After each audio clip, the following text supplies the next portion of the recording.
Hello, this is JC sir, PGD teacher in the Department of Physics. In this video, we discuss about principle of homogeneity, dimensional variable, dimensionless variable, dimensional constant and dimensionless constant.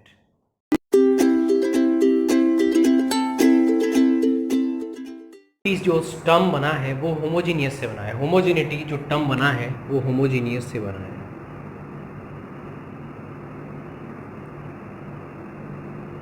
और homogeneous का मतलब होता है same kind.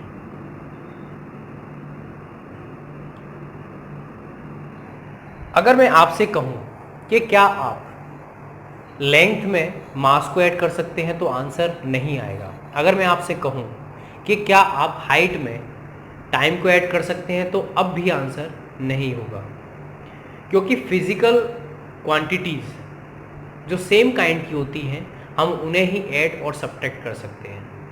बिना same kind की physical quantity को ना तो हम ऐड कर सकते हैं ना ही हम सब्ट्रैक्ट कर सकते हैं. अगर मैं बात करूं, एक इक्वेशन लेता हूं मैं, a into b minus c is equal to d by e plus f. तो प्रिंसिपल ऑफ होमोजेनिटी हमें ये बताती है कि इस टर्म का डायमेंशन फॉर्मूला, इस टर्म का डायमेंशन फॉर्मूला, इस टर्म का डायमेंशन फॉर्मूला और इस टर्म का डायमेंशन फॉर्मूला सेम होना चाहिए.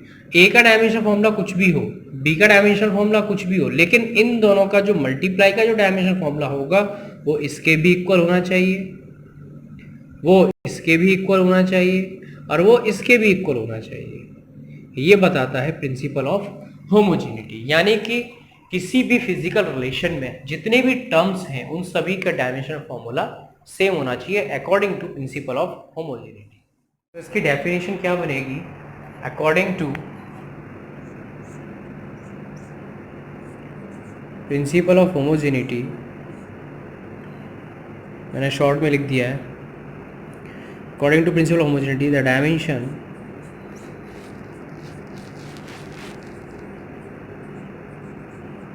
of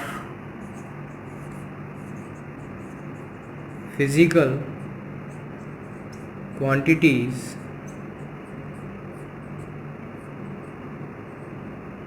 of two sides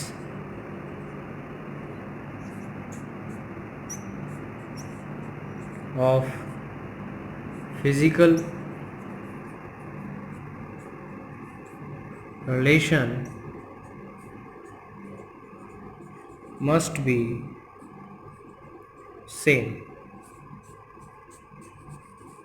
means किसी भी रिलेशन में जो फिजिकल डायमेंशनल फॉर्मूला होगा फिजिकल क्वांटिटीज़ का वो क्या होना चाहिए? सेम होना चाहिए. और इसी प्रिंसिपल ऑफ होमोजेनिटी से आप इसे नोट कर लीजिए. और इसी प्रिंसिपल ऑफ होमोजेनिटी से हम कई सारे फिजिकल रिलेशन और फिजिकल फॉर्मूले को डायमेंशनली चेक भी कर सकते हैं. जैसे मैं कहूँ कि मेरे पास एक फॉर्मूला है v is equal to u plus a T.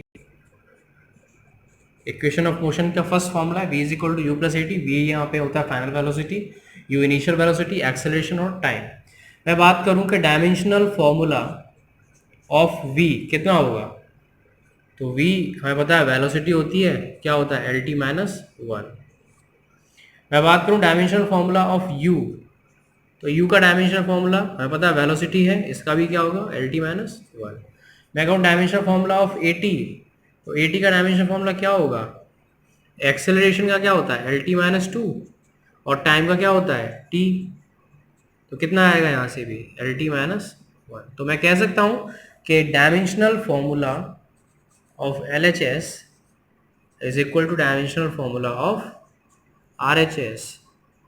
और इस तरीके से ये जो इक्वेशन है वो डायमेंशनली करेक्ट हो गई. तो हम किसी भी इक्वेशन को चेक कर सकते हैं डायमेंशनली कि वो रॉन्ग है या गलत है. तो यहां पर मैं एक चीज और कह सकता हूं इस सारी चीजों से, कि मान लीजिए कि हमारे पास किसी भी फिजिकल रिलेशन का या फिजिकल फॉर्मूले का डायमेंशन फॉर्मूला इस तरीके से है कि m की पावर a, l की पावर b, t की power c is equal to m की पावर x, l की पावर y और t की पावर z.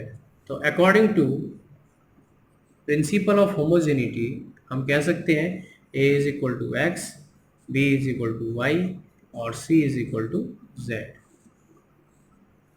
इसे नोट करिए।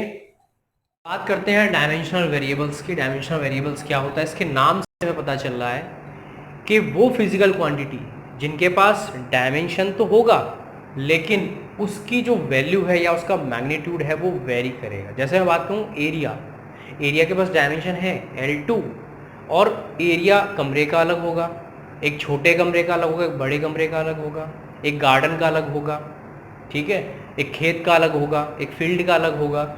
मैं वॉल्यूम की बात कर सकता हूँ, मैं वेलोसिटी की बात कर सकता हूँ। तो ये सभी किस में आते हैं, डायमेंशनल वेरिएबल्स में आते हैं। तो मैं इसकी डेफिनेशन लिख सकता हूँ, the physical quantity which possesses मतलब होता है रखना, पोजेसेस डायमेंशंस तो रखते हैं, dimensions and have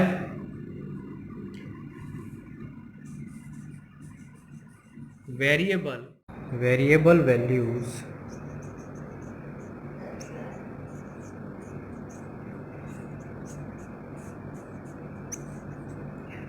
are called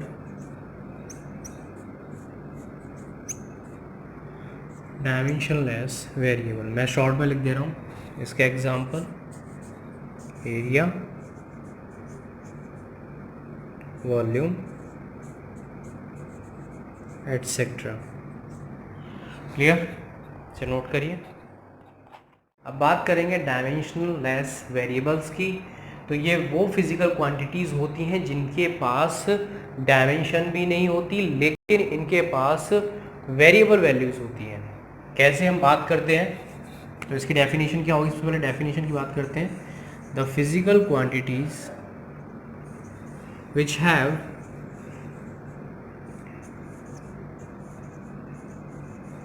no dimension, कोई डायमेंशन नहीं होगी, which have no dimension but have variable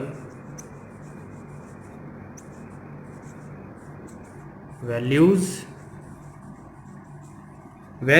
होगी, are called डायमेंशनलेस वेरिएबल्स। ये डायमेंशनलेस वाला डी है, ठीक है। इसका एग्जांपल में कैसा हो सकता है, कोई भी एंगल की हम बात करें कि एंगल 45 डिग्री का है, 55 डिग्री का है, 65 डिग्री का है। मैं बात करूं साइन थीटा, साइन 30 की वैल्यू अलग होगी, साइन 45 की वैल्यू अलग होगी, साइन 60 की वैल्यू अलग होगी। मैं बात करूं कॉस 30 की वैल्यू अलग होगी, कॉस 60 की वैल्यू अलग होगी, कॉस 90 की वैल्यू अलग होगी। तो यही हमारे डायमेंशनलेस वेरिएबल्स होते हैं। तो मैं सीधे सीधे लिख रहा हूँ एंगल या साइन थीटा, ट्रिग्नोमेट्रिक फंक्शन जितने भी हैं, कॉस थीटा एटसेट्रा, ऐसे कई सारे हो सकते हैं, इसे नोट करिए।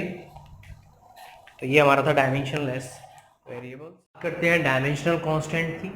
ये वो फिजिकल क्वांटिटी होती हैं जिनके पास डायमेंशनल फॉर्मूला होता है लेकिन उनकी जो वैल्यू होती है या मैग्नीट्यूड होता है वो कांस्टेंट होता है। अगर मैं बात करूँ स्पीड ऑफ लाइट की इन वैक्यूम और इन एयर, तो हमें पता है 3 × 10⁸ मीटर पर सेकेंड ही होगी, ये लाइट की स्पीड है वैक्यूम में। और इसके पास डायमेंशनल फॉर्मूला होता है बिकॉज ये वेलोसिटी है LT-1। तो ये ऐसे कांस्टेंट है जिनके पास डायमेंशन भी होता है और कांस्टेंट वैल्यू होती है। तो मैं इसकी डेफिनेशन बना सकता हूँ, the physical quantities which have dimensions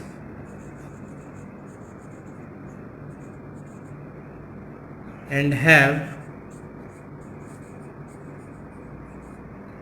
constant value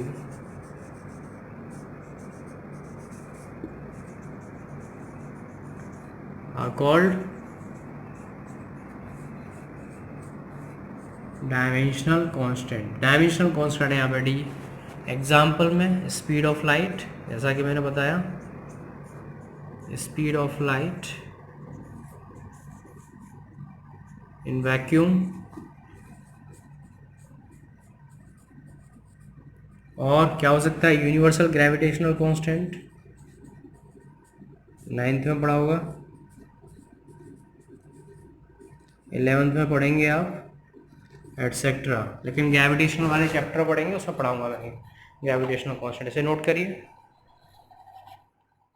बात करेंगे यहाँ पर डायमेंशन लेस कांस्टेंट की, वो क्वांटिटीज़ जिनके पास डायमेंशन नहीं होती है लेकिन एक कांस्टेंट वैल्यू होती है। जैसे मैं बात करूँ पाई की वैल्यू 3.142 वैल्यू होती है, मैं बात करूँ एक्सपोनेंशियल ई की वैल्यू की, तो ये ऐसे कांस्टेंट है जिनके पास डायमेंशन नहीं होती। तो मैं इसकी डेफिनेशन लिख सकता हूँ, the quantities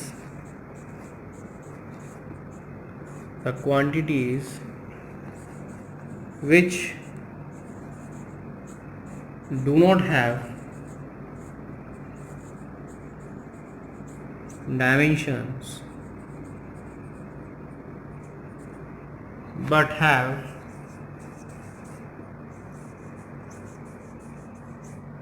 constant values are called dimensionless constant. यहाँ पर डायमेंशनलेस है डी। एग्जाम्पल में बात कर सकता हूँ पाई के लिए और एक्सपोनेंशियल फंक्शन की ई की एटसेट्रा। इसे नोट करिए। अगर कोई क्वेरी है तो कमेंट सेक्शन में लिखिएगा। अगर ये इन्फॉर्मेशन अच्छी लगी है तो लाइक और सब्सक्राइब करना ना भूलें। जय हिंद, जय भारत।